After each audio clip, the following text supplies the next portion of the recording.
लोकसभा चुनाव के आखिरी दौर की वोटिंग हो चुकी है। आखिरी दौर की वोटिंग के बाद अब सभी की नज़र नतीजों पर जा टिकी है।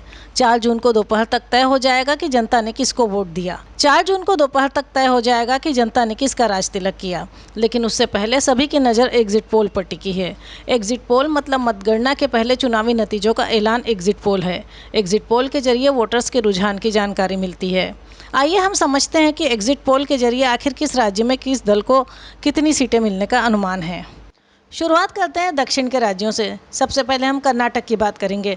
कर्नाटक में लोकसभा की 28 सीटें हैं, जिसमें 2019 में बीजेपी को 25 सीटों पर जीत मिली थी, तो वहीं कांग्रेस को 1 सीट मिली थी। बाकी 2 सीटें अन्य के खाते में गई थी। अब 2024 में जो एग्जिट पोल का अनुमान है, उसके मुताबिक बीजेपी को 2 से 3 सीटों का नुकसान हो सकता है। अब बात तेलंगाना की करेंगे। तेलंगाना में लोकसभा की कुल 19 सीटें हैं और 2019 में बीजेपी को 4 सीटों पर जीत मिली थी, कांग्रेस को 3 सीटों पर और चंद्रशेखर रेड्डी की बीआरएस पार्टी को 9 सीटें हासिल हुई थी। वहीं एआईएमआईएम ने 1 सीट पर जीत दर्ज करी थी। अब 2024 की बात करें तो इस बार के जो एग्जिट पोल के नतीजे निकल कर आ रहे हैं, उसमें बीजेपी को 2 से 3 सीटों पर बढ़त मिल सकती है। इसका मतलब बीजेपी इस बार 6 से 7 सीटें जो है तेलंगाना में पा सकती है।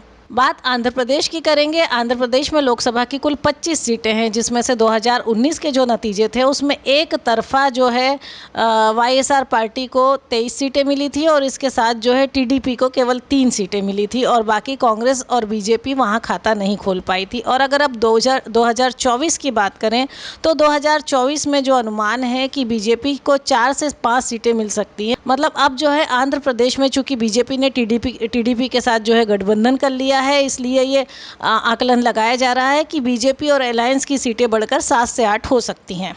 वहीं तमिलनाडु में लोकसभा की 39 सीटें हैं और 2019 में इनमें से डीएमके के खाते में 24 सीट गई थी, कांग्रेस ने 8 सीटों पर जीत दर्ज करी थी, बीजेपी का यहां खाता नहीं खुला था और अन्य दल को 60 सीटें मिली थी। तमिलनाडु में 2024 में जो एग्जिट पोल के नतीजे हैं वो ये बताते हैं कि हो सकता है कि तमिलनाडु में बीजेपी 2024 में भी अपना खाता नहीं खोल सके, लेकिन जो एग्जिट पोल आ रहे हैं या जिस तरीके के रुझान देखे गए हैं उससे ये लग रहा है कि तमिलनाडु में इस बार बीजेपी का वोट शेयर बढ़ेगा। बात करते हैं केरल की। केरल में लोकसभा की 20 सीटें हैं और 2019 में कांग्रेस अलायंस के पास पूरी 19 सीटें गई थी।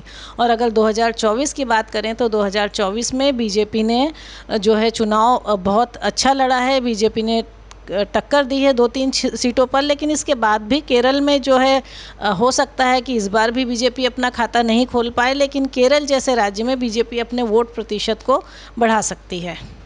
अब उत्तर भारत के राज्यों की बात करते हैं। सबसे पहले देश के दिल्ली की बात करते हैं तो दिल्ली में लोकसभा की 7 सीटें हैं और 2019 के जो नतीजे थे उसमें दिल्ली में पूरी 7 सीटों पर जो है बीजेपी का कब्जा था। और अगर 2024 की बात करें तो 2024 में अब कांग्रेस और आम आदमी पार्टी दोनों साथ मिलकर चुनाव लड़ रहे हैं, लेकिन जो एग्जिट पोल के अनुमान हैं अगर उनको सही माने तो बीजेपी इस बार फिर 7 सीट पर कब्जा करेगी। बात करते हैं गुजरात की। गुजरात में लोकसभा की 26 सीटें हैं और 2019 में गुजरात में 100% सीटों पर बीजेपी का कब्जा था, मतलब पूरी 26 की 26 सीटें बीजेपी के खाते में गई थी। और अगर 2024 की बात करें तो यहाँ हालात में बहुत बदलाव नहीं आया है, मतलब अब की बार भी बीजेपी 100% सीटों पर कब्जा करेगी। हालांकि 1-2 सीटों पर फाइट है, लेकिन जो एग्जिट पोल के अनुमान है, जो आकलन है, उसके हिसाब से पूरी 26 सीटें बीजेपी के खाते में जाएंगी।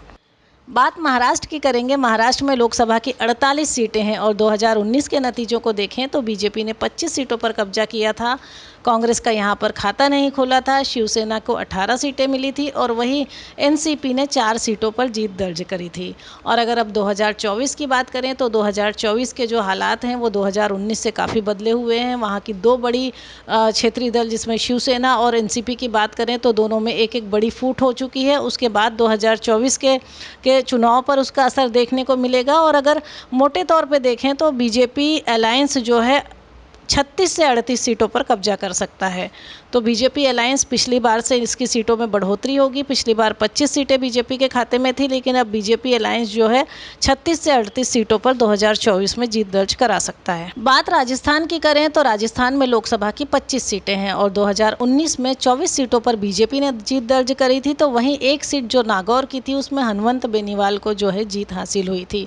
इस बार राजस्थान में जो है कांग्रेस ने 2-3 सीटों पर जो है टक्कर दी है बीजेपी को। हालांकि 2019 में राजस्थान जैसे राज्य में कांग्रेस अपना खाता नहीं खोल पाई थी, लेकिन 2024 में कांग्रेस ने 2-3 सीटों पर बीजेपी को टक्कर दी है। जो 2024 के नतीजे हैं वो ये माना जा रहा है कि बीजेपी 22-23 सीटों पर जीत दर्ज करा सकती है और हो सकता है कि अब की बार राजस्थान में कांग्रेस का खाता खुल जाए। बात देश के दिल मध्य प्रदेश की करें तो मध्य प्रदेश में लोकसभा की 29 सीटें हैं और इस बार बीजेपी ने पूरी 29 सीटें जीतने का टारगेट रखा था। और 2019 के चुनाव की बात करें तो 2019 में बीजेपी ने 28 सीटों पर जीत दर्ज करी थी और एक छिंदवाड़ा की सीट कांग्रेस के खाते में गई थी।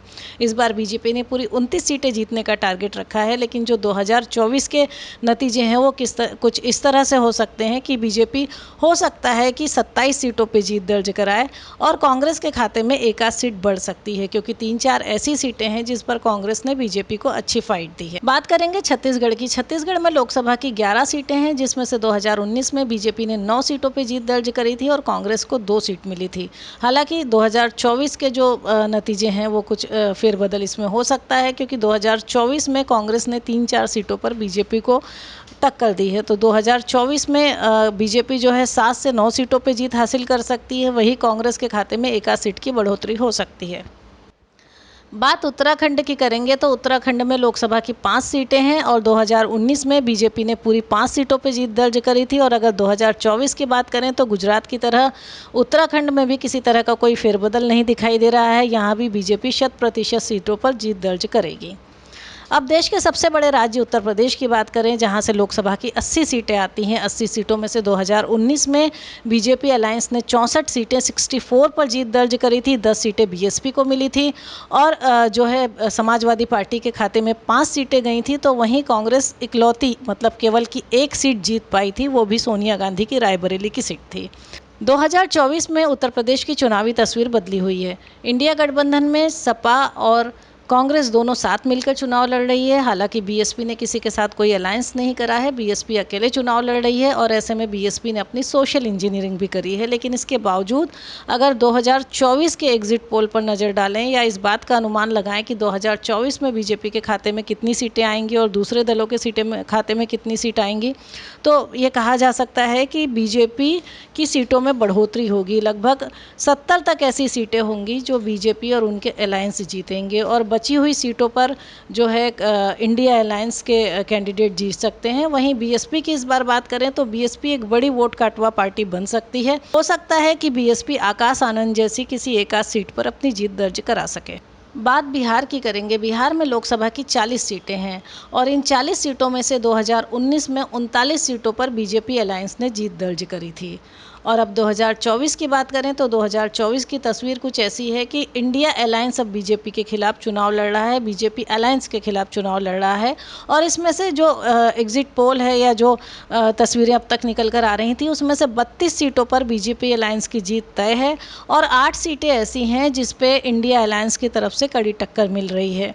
फिर भी जो एग्जिट पोल के मोटे अनुमान हैं उससे माना जा सकता है कि बीजेपी अलायंस के खाते में 35 से 36 सीटें आ सकती हैं। वहीं बात अब पश्चिम बंगाल की करेंगे। पश्चिम बंगाल में लोकसभा की 42 सीटें हैं और 2019 में बीजेपी ने 18 सीटों पर जीत दर्ज करी थी, कांग्रेस के खाते में 2 सीटें आई थी और वहीं तृणमूल कांग्रेस जो है सबसे बड़े दल के रूप में उभरी थी और उसने 22 सीटों पर जीत दर्ज करी थी।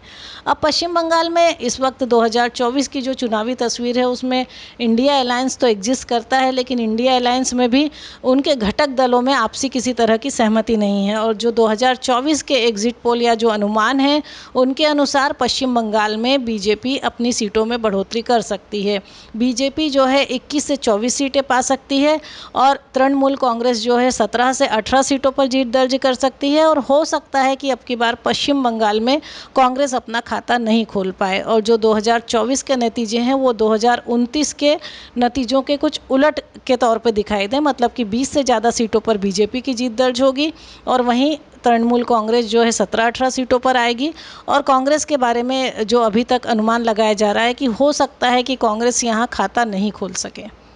तो ये था सारे राज्यों का एग्जिट पोल, मतलब कि एक अनुमान जो है वोट डलने के बाद कि जनता का रुझान क्या हो सकता है और नतीजे भी अब जल्द हमारे सामने होंगे। 4 जून की दोपहर तक तस्वीर साफ हो जाएगी कि जनता ने किसे कितनी सीटें दी और किसका राज तिलक किया।